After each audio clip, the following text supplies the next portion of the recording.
It's the sumo type with a mixed kit hailing back all the way back to the days of Metarock Girls Mission, actually. It is GTD01 Daichanko, with a kit of melee guard, Gatling, missile, tank legs, and the leg ability of heavy arms, which buffs all leg stats minus armor and heavy limit for every heavy part equipped on the build. Now, with a mixed kit like Daichanko's, it is relatively difficult to make use of him very consistently, even with him having a full AoE and a scattered AoE kit in his build.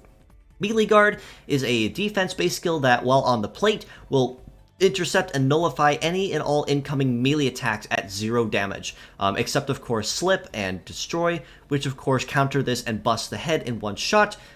instead of going after the original target as its big weakness. Gatling is a standard shooting attack with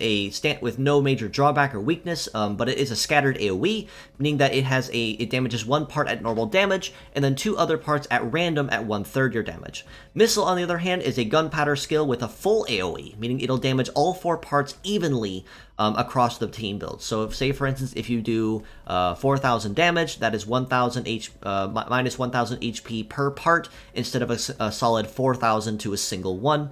The only weakness to this, of course, is if anyone is using Conceal, where it negates all damage to one part and overrides the AoE rule.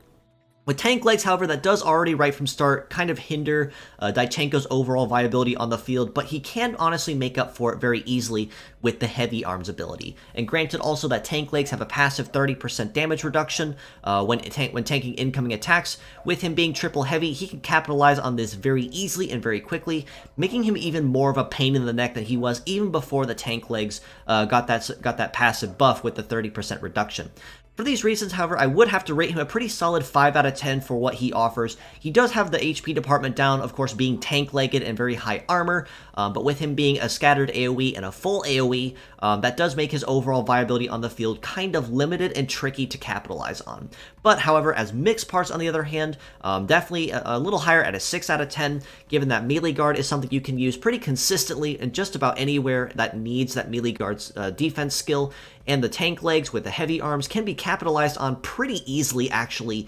since the big weakness and strength to that one is the requirement that you have to use triple heavy. So say, for instance, God Emperor, Death Providence,